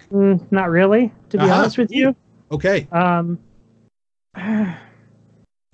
don't want to see Star Wars to become the new Marvel Cinematic Universe. Star Wars is already its own thing. Sure. And whether or not Feige can, integrate his own way of doing things into the Star Wars universe, it remains to be seen. Certainly you and I have our criticisms of the MCU. So do we really want to see some of that stuff that we don't like carry over to Star Wars, even though it'd probably be really popular? Yeah. I mean, I hear that. I would have been more excited if they said, yeah, James Gunn's going to make a Star Wars movie. I'd be like, oh yeah. Well, okay. Right. Yeah. Sign me up for that one. Right. I'd be very excited for that. Right. But I mean, there's a part of me that's like, well, okay, as long as it's temporary and eventually you do hand it over to Filoni, which I know you feel the same way, Rob, about, give it to Filoni. Yeah. If it's temporary to just like kind of help correct the course a little bit, I'm okay with that. Ultimately, though, for me, it has to end up in Filoni's hands. If there's going to be a grand vision, he's the guy who has it. Go ahead. And this just kind of reinforces my decision to see The Mandalorian as kind of being the main thing that is going to further the future of Star Wars, because basically Filoni is cutting his teeth on live action with The Mandalorian. Yes. So if he can do this, then they can, and the investment pays off, and The Mandalorian does really well, which I hope it does. Then they say, okay, give him a movie. Right. And after they give him a movie, they say, okay, give him a trilogy. Yeah. And then maybe, give him control. Yeah. And then Kathleen Kennedy says, okay, I'm retiring. Dave's taking over. Yeah. I think that's all our dreams. Right. I mean, that's certainly what I want, because I think that guy's fantastic. Yeah. I guess that covers the Feige news. You got anything else you want to add on to that? No, not really. Like I said, I'm just kind of like, I'm worried about too much crossover with the way Marvel does things. So, right. Like I said, I hope that isn't the case. And hey, if it is the case, that just is all the more reason to, get him out and get Filoni in, That's true. I almost kind of hope that the Mandalorian does fantastically well and Feige shit, bombs. Right. Because then they know who the goods are, or where the goods are. Yeah. Right. Yeah, absolutely. Yeah, I could take that too. I'm game for that. So, anyway, yeah. I thought it was interesting, and yeah, you're right. This is all damage control. None of it's actual damage. It's all damage control, or at least perceived by the people at Disney. So maybe we'll end up talking about that a little more later on during our question of the month. Now, speaking of more that Disney is doing, and certainly, well, I don't feel like this is correcting the ship, but they did a huge presentation on, I guess, was this the 26th of September, which was getting everybody ready for what they are calling Triple Force Friday. So it's called Triple Force Friday because it's concentrating on Rise of Skywalker, Jedi Fallen Order, the game from EA, and The Mandalorian. And basically you had Warwick Davis presenting all of that for about 50 minutes. He's just flapping his yap, and we get some of the people from the Star Wars show. They were interviewing. You had various cast members come on from Episode 9. You had interviews of people involved with Fallen Order. You had, and of course, people involved with The Mandalorian. Yeah, it was basically just a 45-minute commercial? Yeah, it was really a 45-minute toy commercial. That's exactly what it was. Yeah. I mean, across the board. I'm amazed that they can do this sort of thing, and that they even think that this sort of thing is worthwhile to do this kind of presentation a week before any of these toys even drop. I mean, there were some things in it that were kind of interesting. I was intrigued to see that they did a book trailer for one of the lead-ups to Rise of Skywalker, which I haven't seen one of those for Star Wars in probably 20 years. Right. Shadows of the Empire. Sure, or like Vector Prime had one. Mm-hmm. I mean, it was interesting to see that. You did have the Fallen Order segment. They did do a trailer for Fallen Order. Do you want to buy this game now after seeing that 2-minute trailer? No. Yeah, me neither. It's okay. It's been what 5-6 months since we saw the first trailer, right? And I don't see any improvements. The game still looks worse than games they were developing in 2013. That being Star Wars 1313. Yeah, and in fact, it surprises me. The game looks so graphically unimpressive. Not that I need great graphics, but it's so graphically unimpressive. Why is it not coming out for Switch? Like that's still mind-boggling. Yeah. Because that's always the argument. It's like, well, it's too graphically intense for the Nintendo console. That's not true for Fallen Order. But even the gameplay, I mean, it looks a lot like Force Unleashed, which those games weren't terrible. In fact, I liked the first one especially. But I don't know, that's not, well, we'll talk more about this a little later. Talking about another game, but it didn't look like the combat didn't look as deep and as impressive as Star Wars games I have seen in the past. Namely, looking at you, Kyle Katarn. And the surprising thing is it uses the Unreal Engine, which we know is capable of much more than what we're seeing. Absolutely. Yes. Yeah. Absolutely. Yeah, so that didn't impress me either. Nothing really to talk about there. The only thing I did like is I guess they're coming out with a deluxe edition that comes with a very nice looking controller. Like it has an Imperial symbol on it and everything. Oh, you have to buy the game to get that? Well, I'm hoping they're going to sell it separately because I'll build one. Yeah. I mean, I thought it looked really, really slick. I mean, I just used it as a PC controller. No, right. Same here. Yeah. But it's a good looking one. So I'm hopeful for that. I thought that was interesting. There was, I think it's when they were doing some of the Rise of Skywalker toys and they had Kerry Russell there. And did it look like her character was in a Y-Wing? Like the Lego version of her character was in a Y-Wing with that little Dio robot or a droid? Yeah. I guess. I mean, I didn't really pick up on that. Yeah. Yeah, I was confused by it too. In fact, they kind of made some sort of like low key like character, reveals with some of those Lego toys, like characters we haven't heard of before. Yes, right. Yeah, this is true. I felt like we got some names that we weren't exactly supposed to know. And that's all we got. Were names. Well, this not the first time this has happened. Lego has leaked, new Star Wars characters for the sequel trilogy several times. Yeah, that's true. And that's partly because of Lucasfilm doesn't have to make any mistakes in pre-recorded little skits that they basically did for this. But Lego, I think by law out of Germany, does have to declare certain things, and that's how people find out about a lot of this shit. Right. So those leaks are legit leaks. Like those are really leaks. As to where when Lucasfilm does something, it's more calculated. Right, but the fact that they're doing it in this this 45-minute commercial is kind of, it feels like their way of sort of heading it off. It's like, yes, we acknowledge that this information is going to be out there. Right. We can't avoid it. We're talking about it now, but we're not going to say anything about these characters other than their names.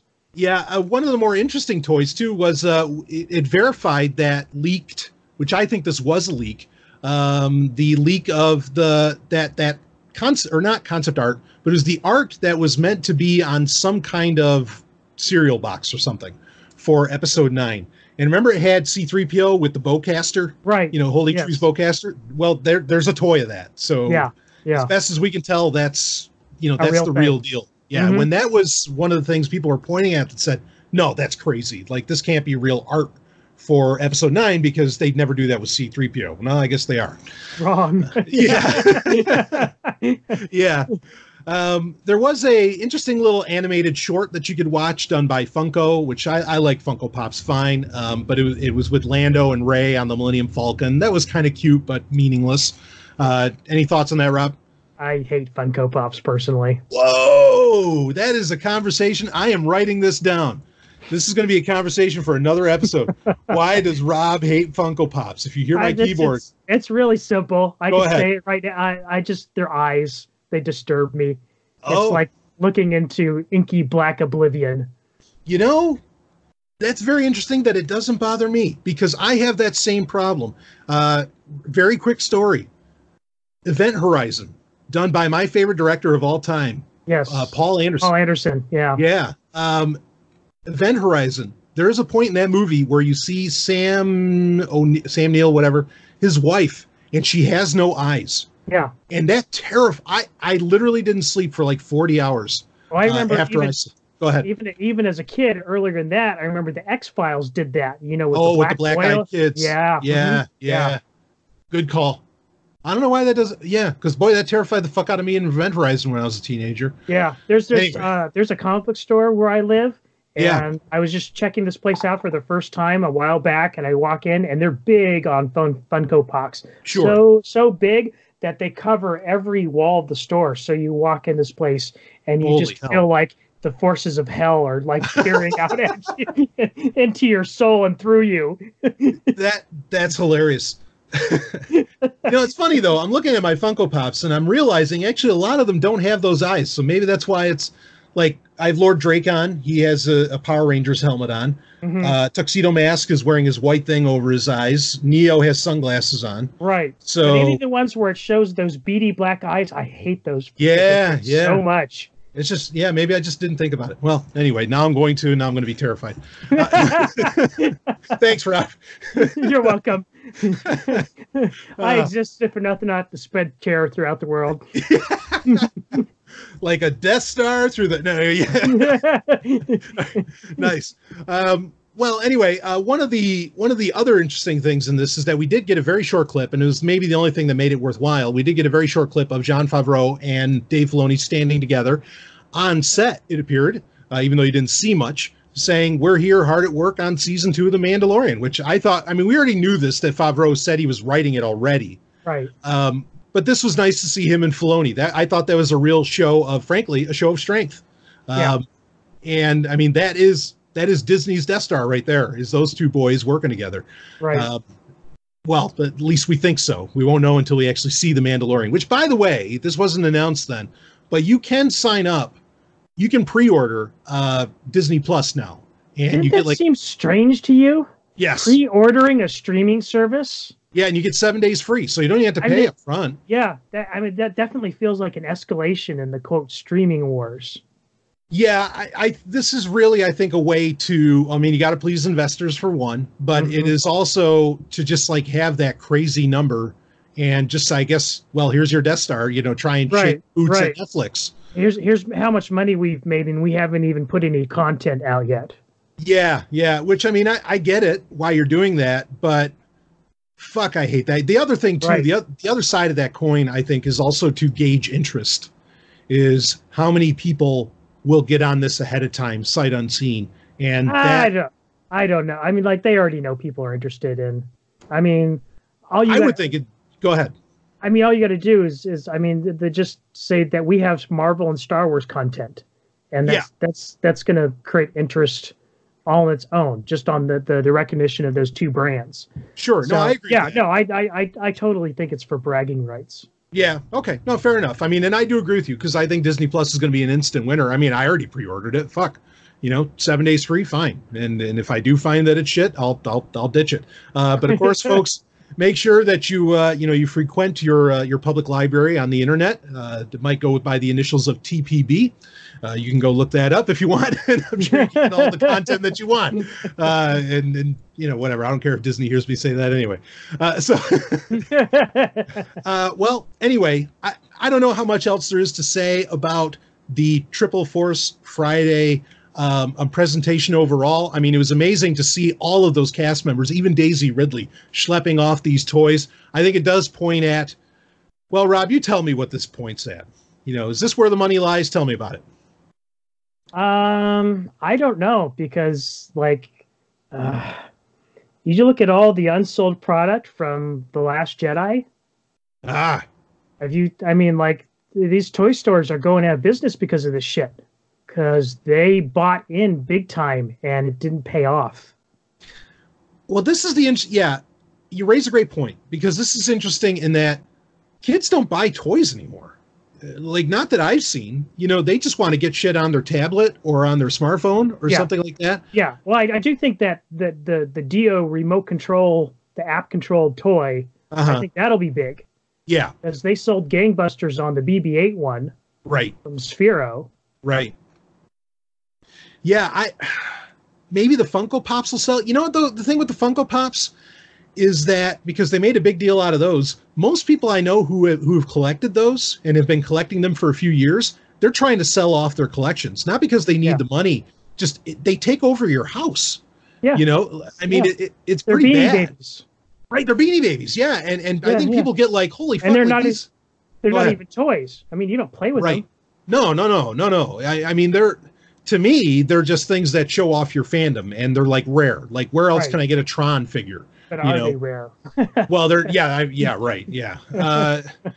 So, that's a good point. I don't know. This could be an interesting lesson for Disney, but they're definitely. Well, they've had 2 chances to learn it, and they haven't yet. So I think what's going to take. It's going to take the toy stores saying, we're not going to order as much as your shit as we used to, just based on the brand name. Mm-hmm. Yeah.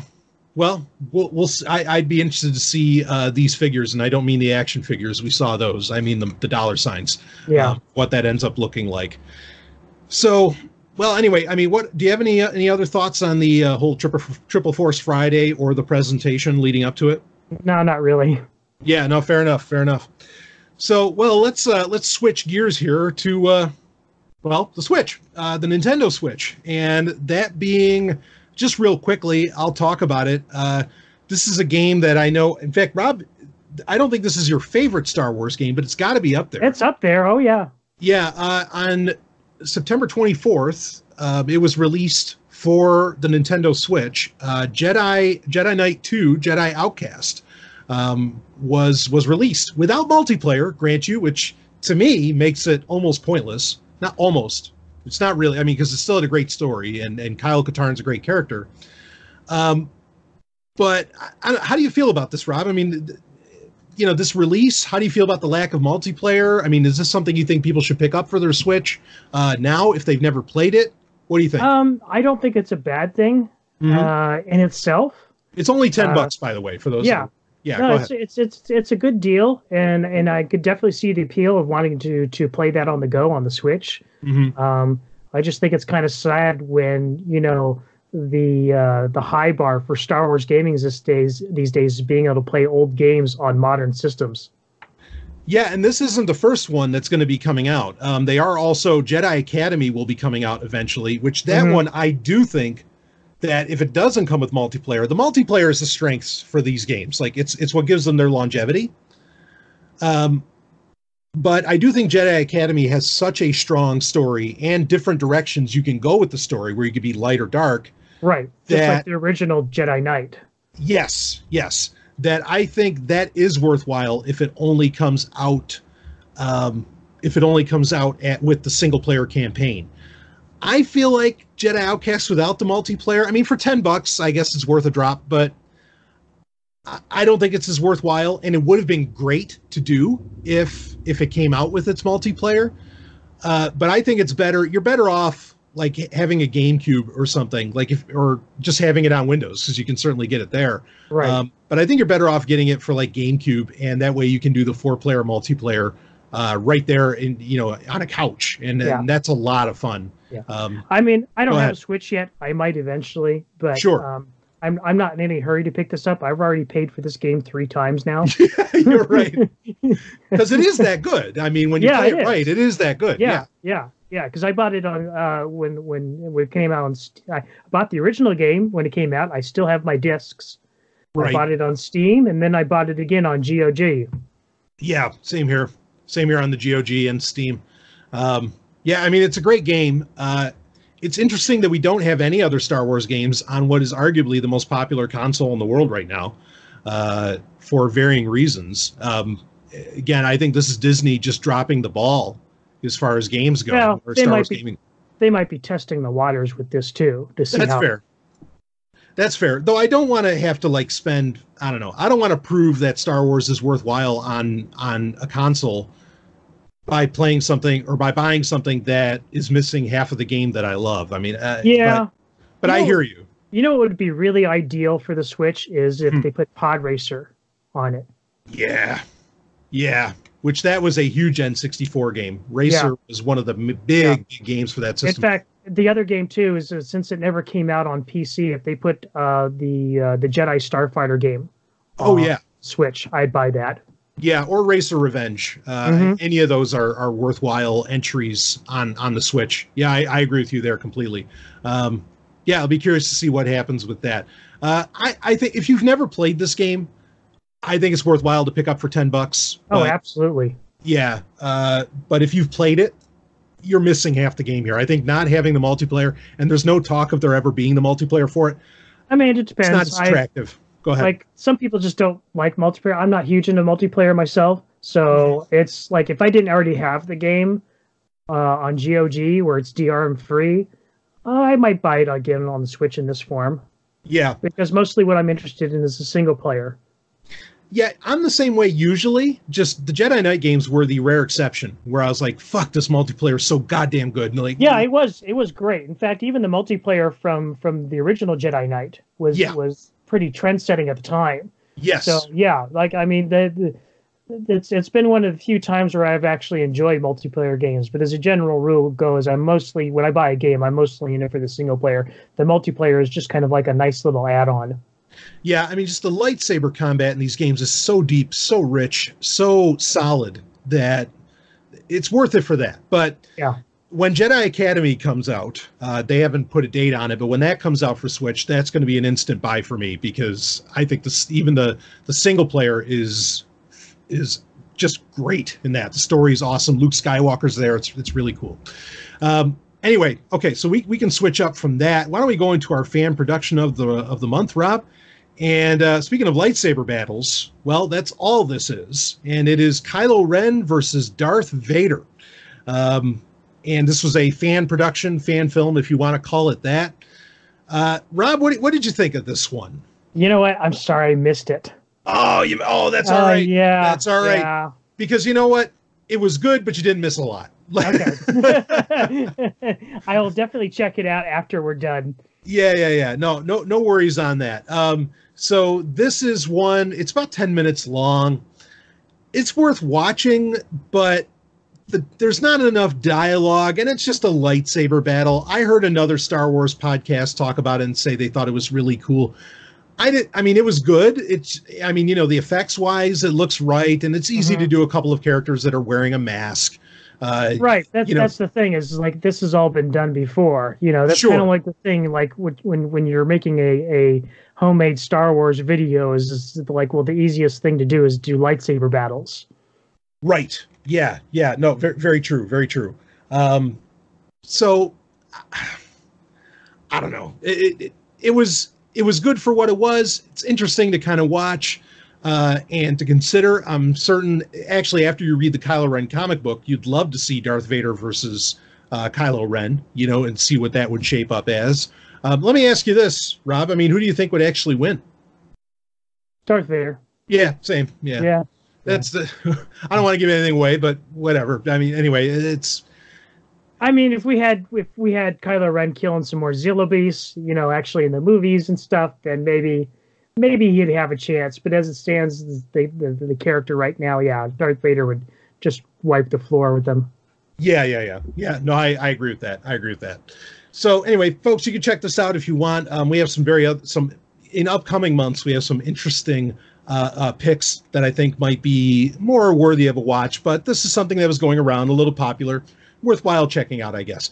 So anyway, fan production of the month, we got that out of the way. Let's get into what for a lot of people is their favorite part of the show, and that is the question of the month. And I kind of got a doozy here because, I was thinking about this, or I think it's a doozy anyway, because I was thinking about this, and actually you shared with me, Rob, a story that kind of led me down this road as well. But I was thinking about it when thinking about how, wow, Disney, is not doing the best job with Star Wars, like we were talking about throughout this. There are some weird things going on with Indiana Jones 5 right now that we won't get into here, but like just odd production updates that I don't really understand. And then it was a story you shared with me, Rob, about the guys who made, what was that movie? The movie about where everybody had to be quiet. Was it like The Quiet Room or something like that? Or I'll think of it in a second. Yeah, I know what you're talking about, though. Yeah, in any case, it was. They basically were asked. They created a new property, a new IP, and they were basically asked, hey, would you like to come and make a Star Wars movie? Like, Kathleen Kennedy or whoever approached them about doing it. And they said no. And the reason that they said no was because, how about, you make something original? Right. Instead of just like these, these what they, I guess, would consider to be tired franchises. I don't know. And it was interesting to consider, like, my question that I was going to ask is, should Lucasfilm, granted that's under Disney, make new IP? Should they make new properties, beyond Star Wars and Indiana Jones? You say yes. Yes, absolutely. In fact, I fear for the future of Lucasfilm as a company if they don't, because I think they're going to stagnate and get complacent, and the creative talent that makes the company what it is going to atrophy if they don't work on new stuff and they're stuck in the sandboxes of Star Wars and Indiana Jones. See, that's what I kind of wonder about. Like, is Lucasfilm really? I know to some degree operationally it's separate from Disney, but is it really? You know what I mean? Yeah. Like, I mean, Disney. Or go ahead. The people that are there now are largely the people that were there when George was running things. So I think in terms of the spirit of Lucasfilm is still in there because the employees are still there. Mm. But here again, I fear for the talent working there that has been there and that will continue to work there if they're not able to literally think outside the box. Yeah. I see where you're coming from. I mean, and granted, Lucasfilm has done, they did Howard the Duck, which ironically, actually, that's Marvel, isn't it? Like, even though they made the movie. And Willow, which, I was surprised during that Triple Force Friday presentation. They actually opened it up showing Warwick Davis as Willow. Like he started a story. Right. Mm-hmm. And there are, people may not know this, but I think it's Deborah Chester. She wrote sequel books to Willow. Right. So there's more to that story out there. There was the movie about the fighter pilots from World War II, the black fighter pilots. Right. And was it the Tuskegee Airmen or whatever? No, it was like Red Tails or something. Yeah, Red something. Tails. Right. Yeah. So I mean, they've done other movies. Mm-hmm. Captain EO. Fuck, Captain EO was so great. Yeah, God damn it. Yeah, I wish they would, but I guess if ultimately it feels like Star Wars, what we've seen so far of Star Wars, has to fall under the same bean counting and focus group approval that the Marvel movies do. Right. I'm just... And that's why I say I'm worried. Yeah, I don't know where... Go ahead. When you subject creative talent to essentially the machine, yeah, it like I said, it atrophies and it dies. Yeah. Yeah, I worry. Oh, shit, another one, Labyrinth. That was Lucasfilm. Yep. God damn it. Yeah. And a lot of that's good shit. You know, like, I mean, Captain EO's awesome, Willow was awesome, Labyrinth was awesome. Yeah, I just don't know how much operationally they're separate. And I guess I do want, yes, ultimately, do I want to see original IPs from fucking anybody in Hollywood? Of course I do. Yeah, yeah. You know, I really do.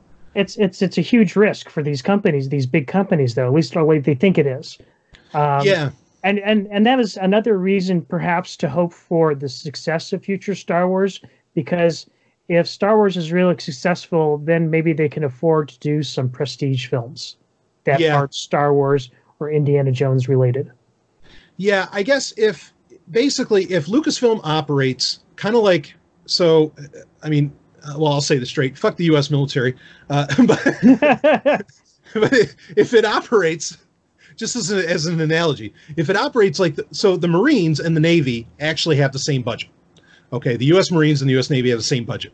The Marines are like 8% of the U.S. Navy budget. That's all they get. But they are functionally a separate unit. Okay, right. like they are a separate organization functionally.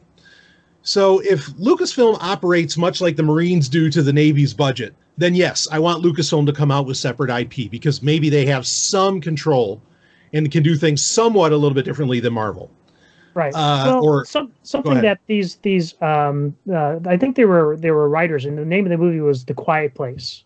Yes, that's it. Yes. And they even brought up the point is, you know, like, when you have huge creative forces like Disney and Lucasfilm, they kind of have a responsibility to, like, kind of keep imagination alive and not just with the same shit over and over and over again. Sure. You know, there's a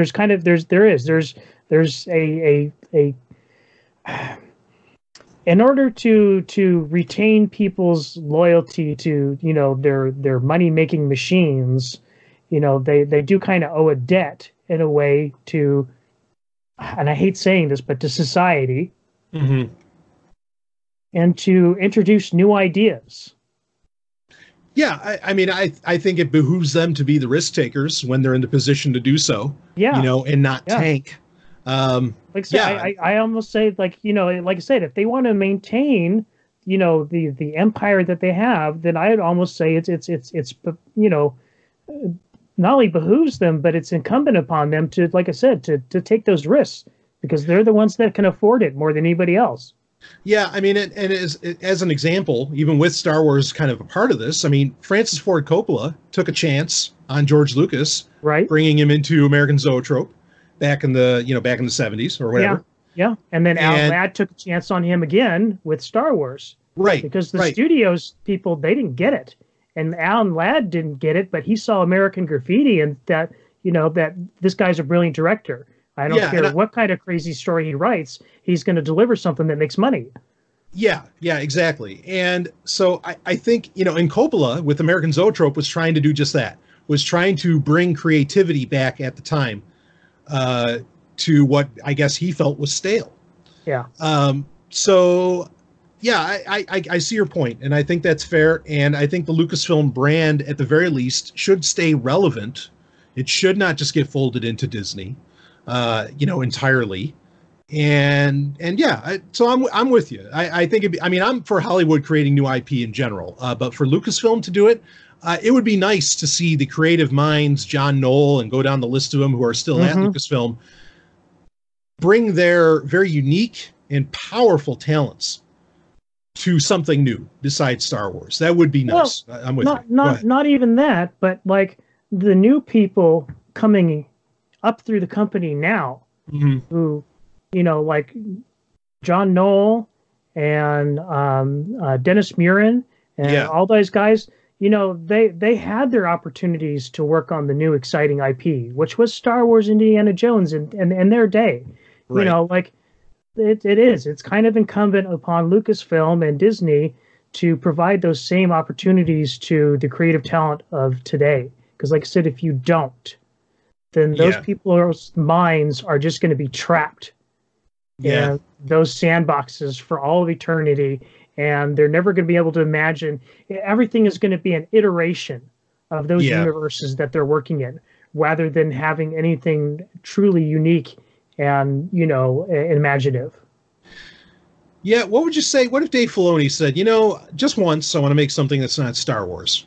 Can we put that out through Lucasfilm? Yeah, absolutely. Yeah. I would love to see that, frankly. It would probably be all about wolves, but I would watch it. Yeah, right? Because he has some kind of obsession with wolves. But I would watch it. I would love to see it, and I'd love to give him the chance because I already know that he's a brilliant creator, much like Lucas was when Alan Ladd, had to give the confidence. Right. So yeah, okay, no, fair enough. So yeah, Lucasfilm, let's make this a brand and have it put out some new franchises. Some new stories. I'm game.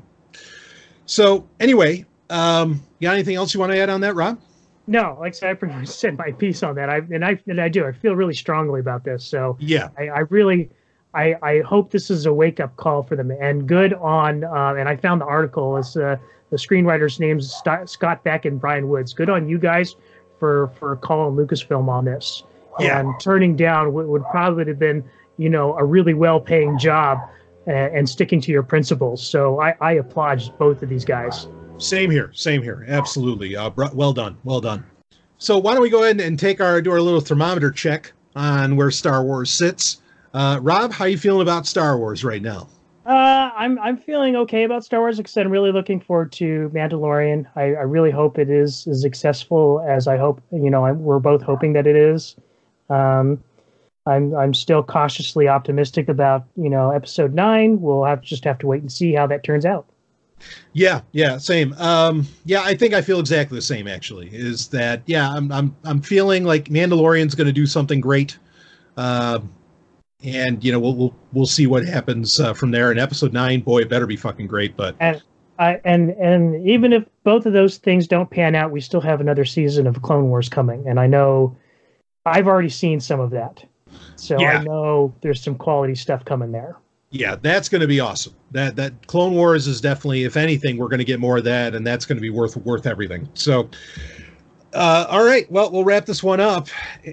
And feeling cautiously optimistic. Is that what you'd say, Rob? Yeah. Fair enough. So for your month of September 2019 with Star Wars, we're coming up hot on Mandalorian in episode 9. TIE Fighter Renegades signing off. We'll see you all next month. Avoid legal snags by telling people they're being recorded. Do as I say, not as I do, eh, Microsoft? Can you hear me now? Yeah, right. NSA. What the fuck? It literally said that right across the top. Jesus Christ. Anyway, okay. Does it give you a notification that we're recording at all? No, it doesn't. No, I did like it. The video just did cut out and came back in for a quick second, but it didn't indicate that you were recording. That's hilarious, though. That's very interesting. Okay, well, I might use. Go ahead. Avoid legal troubles by informing people that you're being recorded. But of course, that doesn't matter if you are the law. We might use this for an outtake or something. It's great. All right. Well, let's start up. Let's actually start the show. Here we go.